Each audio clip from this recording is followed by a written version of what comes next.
आप सभी साथियों का हमारे इस YouTube channel chase your target में स्वागत है। मैं आप सभी लोगों को भारत का भूगोल पढ़ा रहा हूँ। हमने पहले दिन पढ़ा था ग्लोब के विषय में कि ग्लोब क्या होता है, ग्लोब का निर्माण किसने किया था, ग्लोब का निर्माण कब हुआ था, ग्लोब पर अक्षांश और देशांतर रेखाओं या देशांतर या अक्षांश को मापने की इकाई क्या होती है। हमने साथ ही यह जाना कि पृथ्वी का अक्ष किसे कहते हैं, पृथ्वी अपने अक्ष पे कितने डिग्री झुकी हुई है, पृथ्वी का कक्ष किसे कहते हैं, और पृथ्वी का अक्ष और कक्ष के साथ ही साथ हमने ये जाना कि उत्तरी ध्रुव और दक्षिण ध्रुव का निर्धारण किस तरह किया गया था। ठीक, तो आइए हम लोग चलते हैं भारत के भूगोल के दूसरे दिन की क्लास में। आज हम पढ़ेंगे अक्षांश के विषय में कि अक्षांश किसे कहते हैं। ठीक, अक्षांश रेखाएं क्या होती हैं, कितनी होती हैं, जलवायु का निर्धारण ये अक्षांश रेखाएं किस प्रकार करती हैं, और साथ ही हम जानेंगे कि 23.5 डिग्री अक्षांश तथा 66.5 डिग्री अक्षांश का निर्धारण कैसे हुआ था। ठीक, तो आइए हम लोग स्टार्ट करते हैं बिना कोई देरी किए हुए अक्षांश और देशांतर।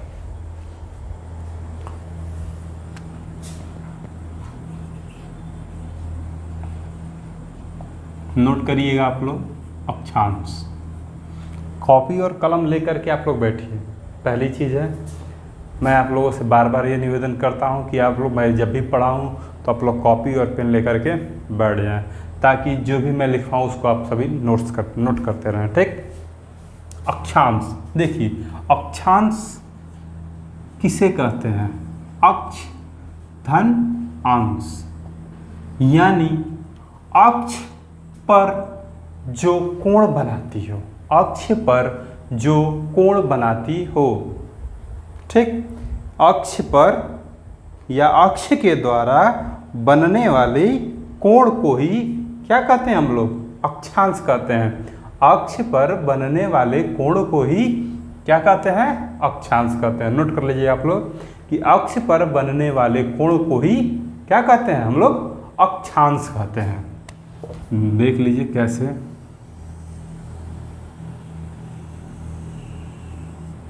ये हमारी पृथ्वी का एक प्रतिरूप हो गया।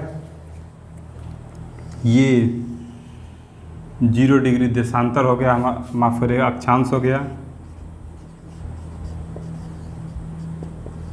0 डिग्री क्या हो गया हमारा, ये 0 डिग्री अक्षांश हो गया। हमने कहा कि अक्ष पर बनने वाला कोण ही क्या कहलाता है, अक्षांश कहलाता है। तो पृथ्वी का अक्ष क्या हो जाएगा, हमने मान लिया कि पृथ्वी का अक्ष में ये नॉर्थ पोल है, ये साउथ पोल है। हम पिछली कक्षा में पढ़ चुके हैं कि अक्ष किसे कहते हैं, अक्ष किसे कहते हैं। जो हमारी पहली दिन के क्लास में बच्चे रहे होंगे उनको पता होगा भली बात ही कि अक्ष किसे कहते हैं। अक्ष वह काल्पनिक रेखा है जो पृथ्वी के दोनों ध्रुवों को केंद्र से मिलाती है। ठीक,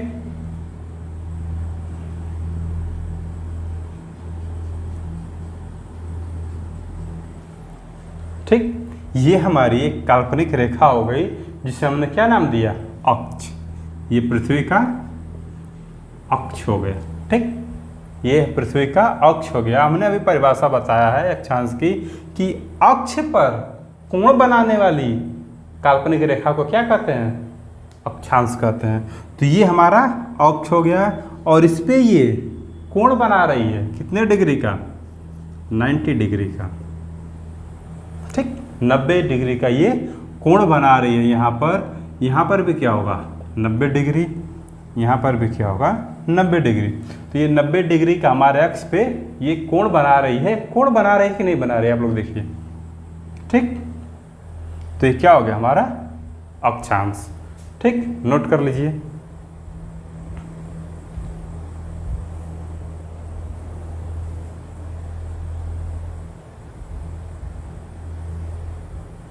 देखिए, अब बहुत बच्चे ये भी पूछेंगे कि आखिर इस अक्षांश को यहीं से 0 डिग्री पर ही क्यों माना गया। एक चीज़ ध्यान दीजिए कि 0 डिग्री अक्षांश इसे ही क्यों माना गया, बताइए। बताता हूँ मैं आप लोगों को, एक मिनट।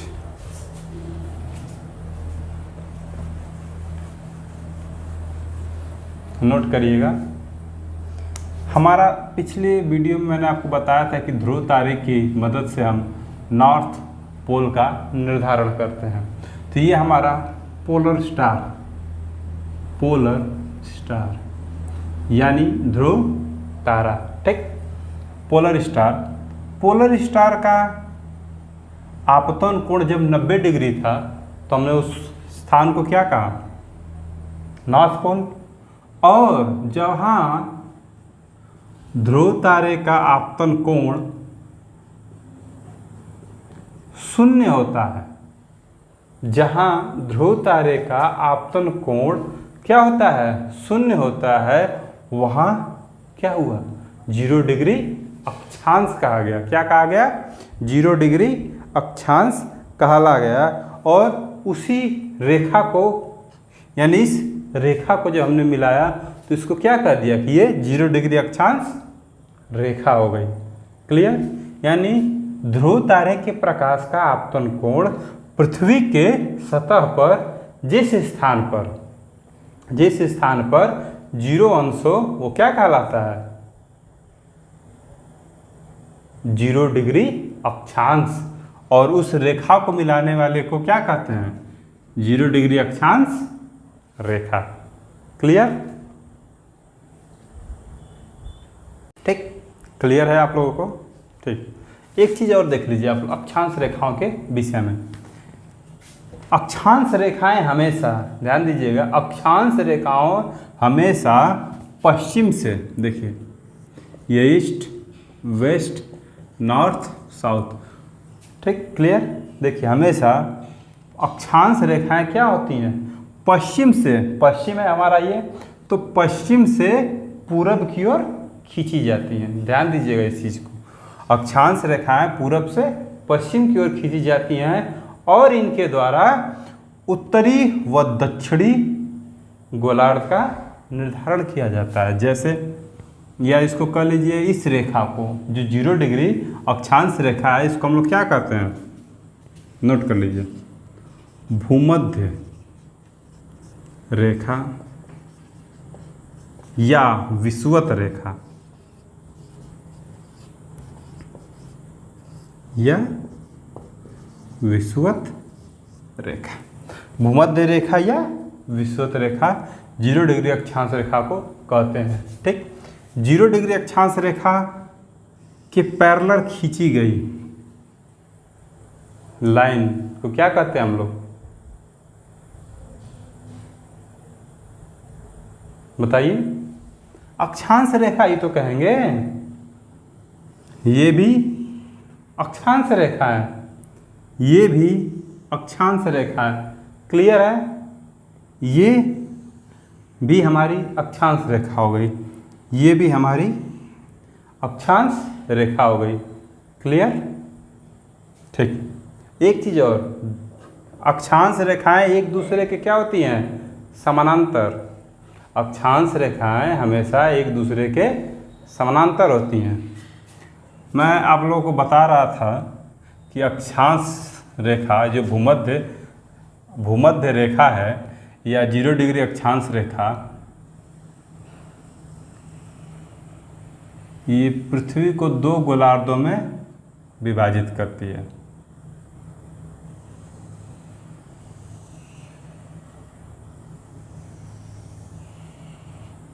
ये हो गया उत्तरी गोलार्ध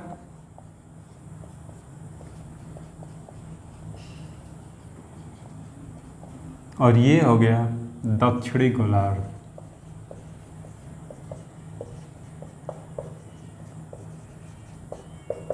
ठीक, क्लियर।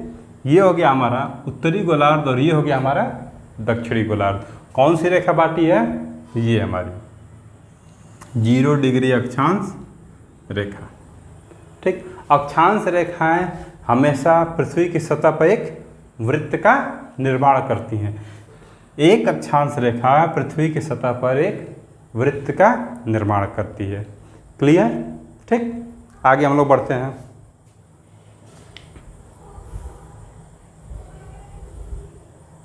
अक्षांश रेखाओं की संख्या, नोट कर लीजिए इसको, आप लोग नोट कर लीजिए, मैं हट जा रहा हूँ, नोट कर लीजिए।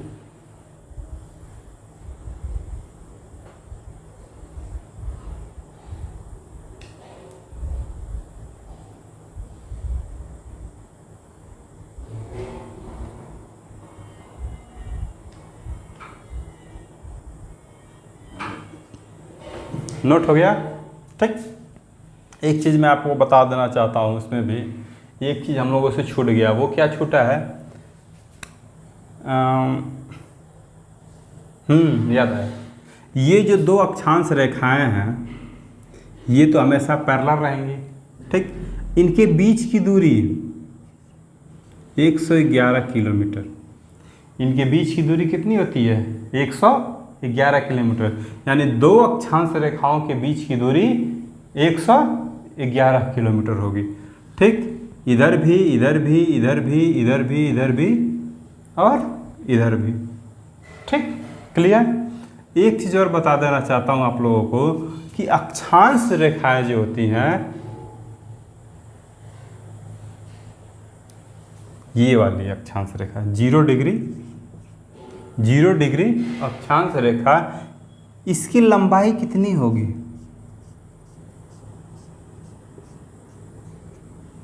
ठीक, इसकी लंबाई कितनी होगी ये नोट कर लिया कि इसके बीच की दूरी कितनी होती है? 111 किलोमीटर। एक चीज़ रुक जाइए,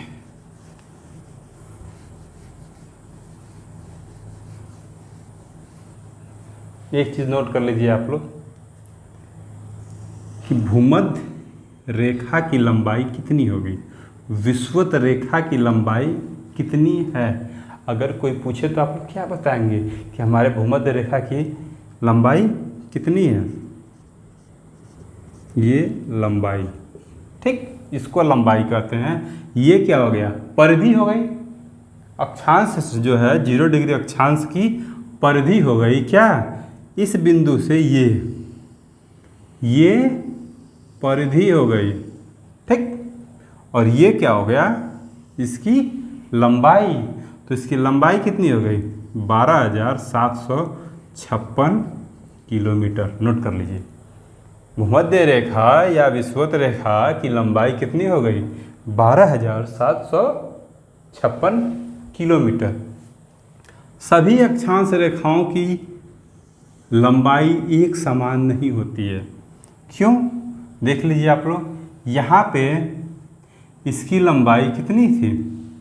इतना बड़ा है, फिर ये कुछ छोटा है, फिर ये उससे छोटा है, फिर ये इससे छोटा है। ठीक, ये चीज़ भी नोट कर लीजिए आप लोग, नोट कर लीजिए। क्लियर? अब देखिए आगे बढ़ते हैं।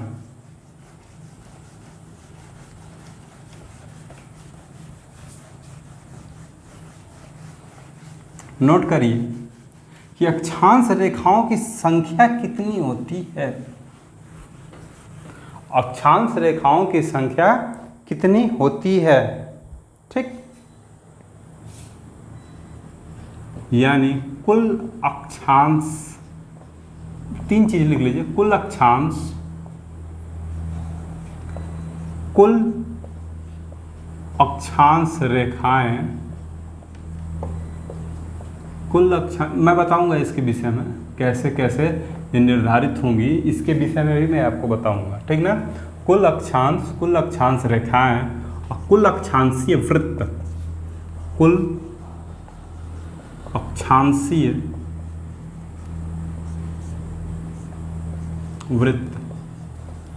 ठीक, देख लीजिए, नोट कर लीजिए, कुल अक्षांशों की संख्या हो जाएगी आपकी 180। कुल अक्षांशों की संख्या हो जाएगी आपकी कितनी?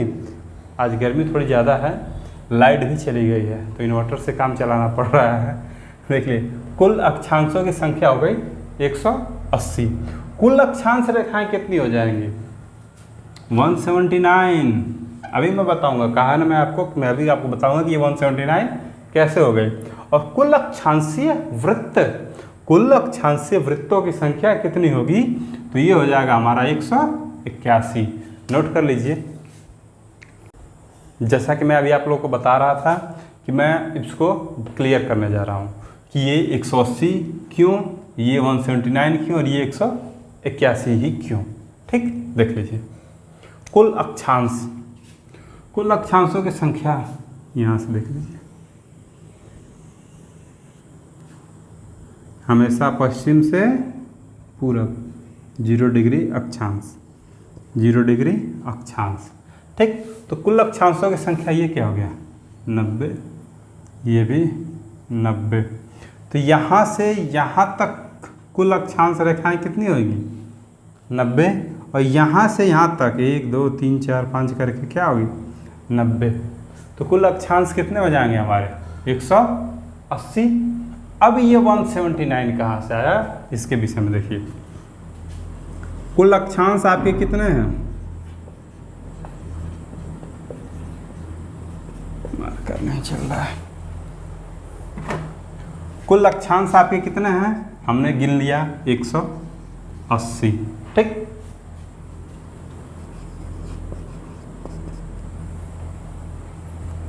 अक्षांश रेखाओं की बात कर रहे हैं तो हमारा ये 0 डिग्री अक्षांश में क्या हो जाएगा, 0 डिग्री अक्षांश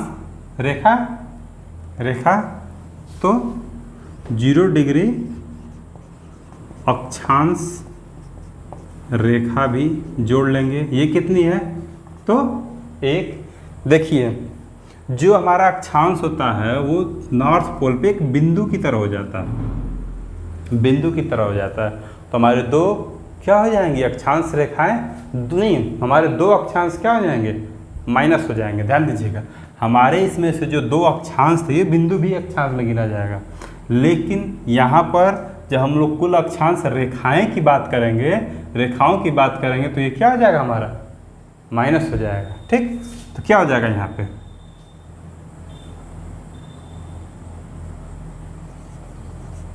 दो ध्रुवों पर स्थित अक्षांश, दो अक्षांश होंगे तो ये प्लस और ये माइनस हो जाएगा, ये दोनों प्लस ये माइनस। क्लियर, तो ध्रुवों पर स्थित अक्षांश 2 होगा, इसको मिटा दें। तो 180 या 181 इसको हमने जोड़ दिया तो कितना होगा 181। अब इस 181 में से हम क्या घटाएंगे, ध्रुवों पर स्थित जो अक्षांश है दोनों, ये वाला और ये वाला, तो कितना हो जाएगा 179। क्लियर, इसको भी नोट कर लीजिए आप लोग, नोट कर लीजिए। तो मैं इसके विषय में बताऊं कि कुल अक्षांशीय वृत्तों की संख्या कैसे निकालेंगे। नोट कर लीजिए।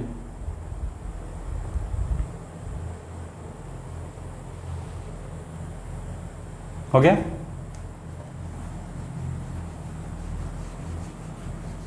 अब देखिए कुल अक्षांशीय वृत्त, ध्यान दीजिएगा, कुल अक्षांशीय वृत्त। मैंने आपको पहले ही बताया कि सभी अक्षांश क्या बनाएंगे, एक वृत्त का निर्माण करेंगे। सभी अक्षांश मिलकर के एक वृत्त का निर्माण करेंगे। तो कुल अक्षांश कितने हो गए हमारे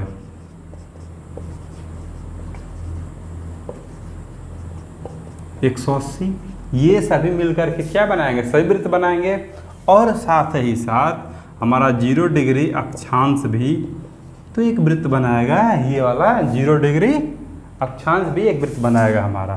तो +1, तो टोटल कितना हो गया 181। उम्मीद करता हूँ कि आप लोग भूलेंगे नहीं इस चीज़ को। ठीक, मिटा दे रहा है।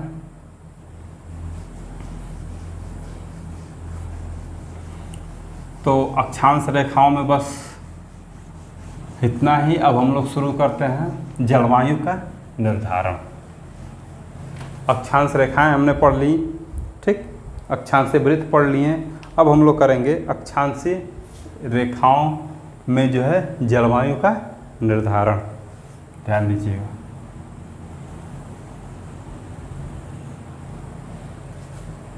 ये हो गया हमारा 0 डिग्री देशांतर। थोड़ा मार्कर हल्का चल रहा है, ठीक ना, थोड़ा ध्यान दीजिएगा।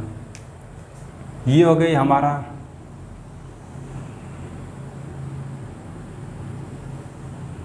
ठीक। अभी हम लोग इस पे नहीं गए हैं, ध्यान दीजिएगा। अभी हम लोग जलवायु का निर्धारण कर रहे हैं। ये 23.5 डिग्री, ये 66.5, ये बिंदु 90, ये भी नीचे भी 23.5, ये भी 66.5, और ये क्या हो गया मेरा 90, यानी ये नॉर्थ पोल और ये साउथ पोल। ठीक, क्लियर। देखिए, दो अक्षांशों के बीच की दूरी हमने पढ़ा है कि कितना होता है, 111 किलोमीटर। और इसके बीच दो अक्षांशों के बीच के जो स्थान होता है उसको हम लोग क्या करते हैं, तो उसको हम लोग कहते हैं कटिबंध। नोट कर लीजिए, कटिबंध। कटिबंध इंग्लिश में क्या कहते हैं, जोन। कटिबंध को इंग्लिश में क्या कहते हैं हम लोग, जोन। ठीक, तो ये जो जोन होता है, तो हम लोगों ने पढ़ा है कि ये इतना क्या होता है, उष्णकटिबंध। मैं बताऊंगा आप लोगों को कि ये उष्णकटिबंध इसे क्यों कहा जाता है। ठीक, ये हो गया उष्णकटिबंध। ठीक, इसके बाद ये हो गया उपोष्ण कटिबंध। उपोष्ण कटिबंध। ये हो गया शीत कटिबंध।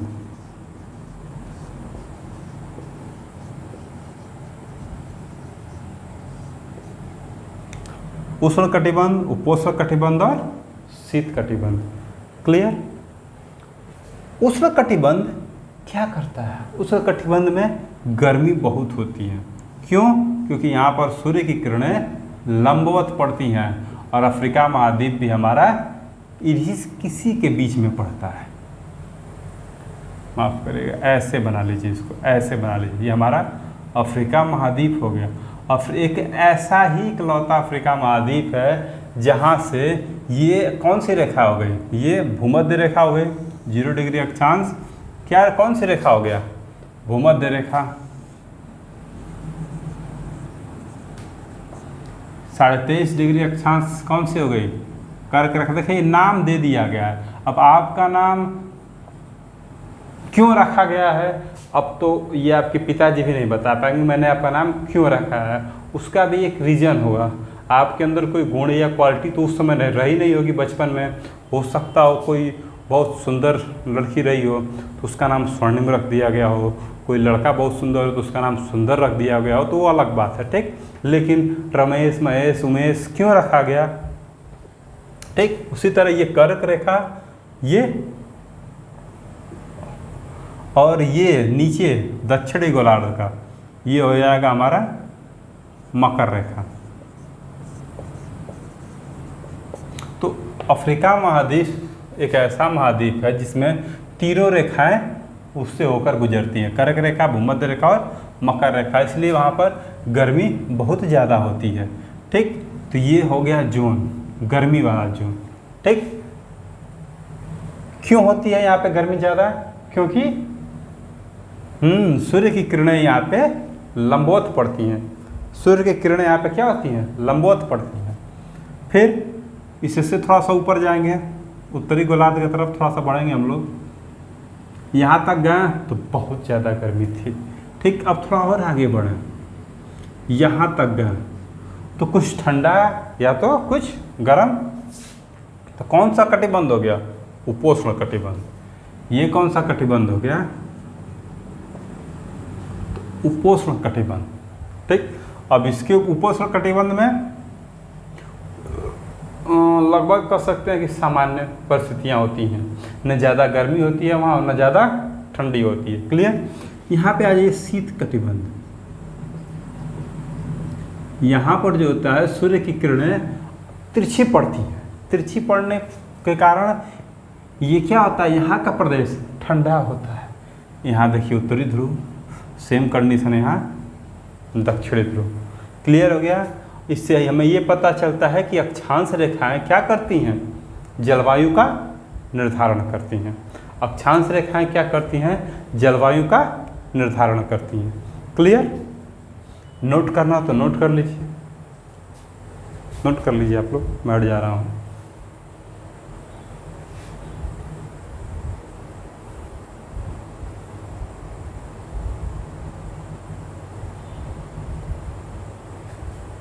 एक चीज़ देखिए बताना भूल गया कि ये तो मैंने लिख दिया कि मकर रेखा है, ये भूमध्य रेखा है, ये कर्क रेखा है। ये कौन सी रेखा है, आर्कटिक रेखा, लिख लीजिए आर्कटिक रेखा। ये कौन सी रेखा हो गई, अंटार्कटिक रेखा।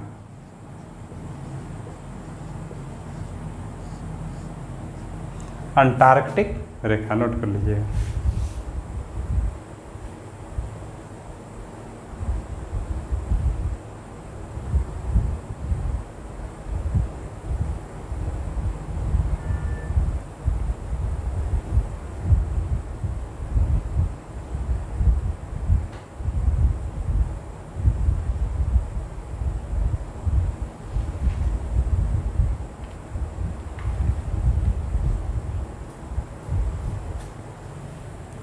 मैं उम्मीद करता हूँ कि आप लोगों ने नोट कर लिया होगा इसको। ठीक,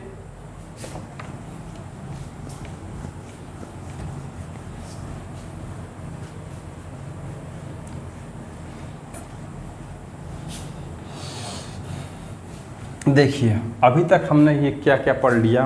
आज के दूसरे दिन में अक्षांश पढ़ लिया, अक्षांशीय रेखाएं पढ़ लिया और जलवायु का निर्धारण अक्षांश रेखाएं करती हैं, इसके विषय में पढ़ लिया।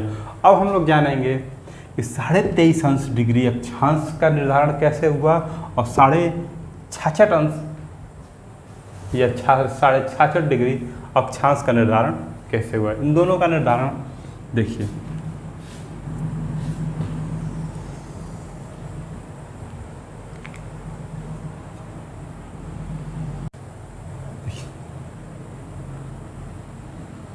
अब मार्कर थोड़ा कुछ चलने लगा है। ठीक, तो ये क्या हो गया हमारा सूर्य, सन। ये क्या हो गया हमारा सन, सूरज हो गया हमारा। और यहां पे क्या हो गई हमारी पृथ्वी।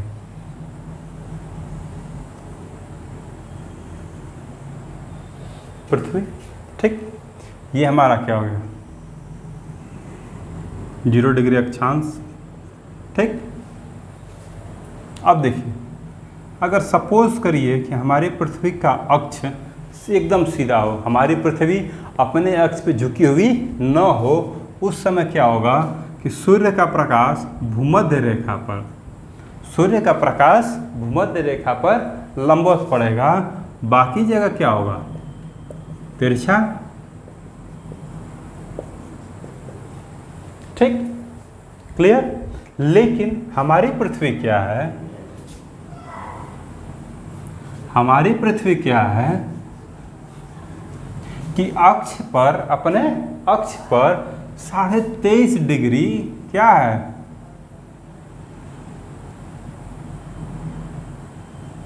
झुकी हुई है। हमारी पृथ्वी अपने अक्ष पे 23.5 डिग्री झुकी हुई है।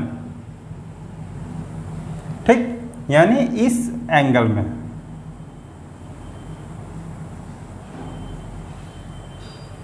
अगर पृथ्वी हमारी ऐसे रहती तो सूर्य का प्रकाश 0 डिग्री अक्षांश पर लंबवत पड़ता, लेकिन हमारी पृथ्वी 23.5 डिग्री एंगल झुकी हुई है। कितने एंगल झुकी हुई है, तो 23.5 डिग्री झुकी हुई है। तो 23.5 डिग्री झुकी हुई है, तो हमारी सूर्य का प्रकाश जो है वो पृथ्वी पर 23.5 डिग्री तक लंबवत पड़ता है। 23.5 डिग्री तक लंबवत पड़ता है। हमने तो ये तो मान लिया कि जरूरत क्या है, अक्षांश है, तो यहाँ पे क्या होगा लंबवत पड़ रही है। तो इसको हमने मान लिया कि यहाँ से यहाँ तक की दूरी क्या हो गई, मान लीजिए लंबवत है। तो इसको हमने क्या मान लिया कि ये भी 23.5 अंश, ये भी 23.5 अंश अक्षांश।